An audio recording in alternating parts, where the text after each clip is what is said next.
नमस्कार मैत्रिणींनो. रोज संध्याकाळी 6 वाजले की आपल्या डोक्यात एकच चक्र सुरू होतं. आज रात्री जेवायला भाजी काय करायची? मग आपण आपल्या घरच्यांना विचारतो, तर उत्तर मिळतं काहीही कर. पण हे काहीही नक्की काय, हे काय आपल्याला कळत नाही. तुमची हीच रोजची डोकेदुखी कायमची थांबवण्यासाठी आज मी तुमच्यासाठी घेऊन आले आहे रात्रीच्या जेवणाचे परफेक्ट साप्ताहिक नियोजन. हा व्हिडिओ पाहिल्यानंतर पुढच्या 7 दिवसाचा तुमचा मेनू कार्ड तयार असेल. चला तर मग सुरू करूयात.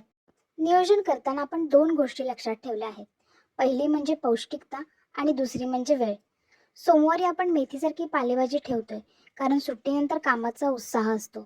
बुधवारी आपण खिचडी कढीचा बेत ठेवलाय जेणेकरून कामाच्या गडबडीत पोटालाही आराम मिळेल. शनिवारी रविवारी आपण थोडा गावरान आणि चविष्ट बेत ठेवलाय जो घराघरात आवडीने खाल्ला जातो. या नियोजनाचा सर्वात मोठा फायदा म्हणजे तुम्हाला आदल्या दिवशीच माहीत असेल की उद्या कोणती भाजी निवडून ठेवायची किंवा कोणते कडधान्य भिजत घालायचे आहेत. चला पाहूयात वीकली प्लॅनिंग. सोमवारी आहे मेथीची भाजी, गरम चपाती आणि वरण भात. आठवड्याची सुरुवात हलकी आणि पौष्टिक जेवणाने होते.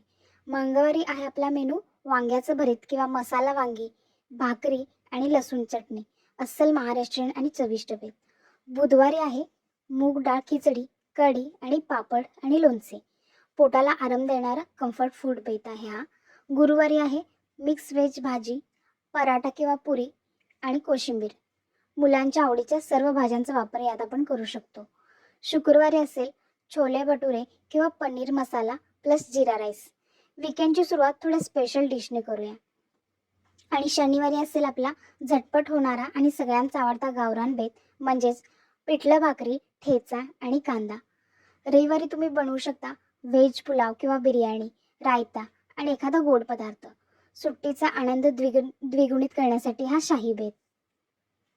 आता हे नियोजन तुमच्या कुटुंबाच्या आवडीनुसार थोडंफार बदलू शकतं.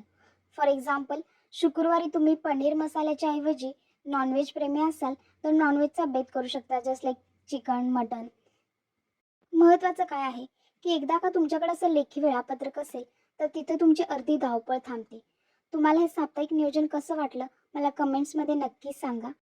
व्हिडिओ आवडला असेल तर लाईक शेअर करायला विसरू नका आणि चॅनलला सबस्क्राईब नक्की करा.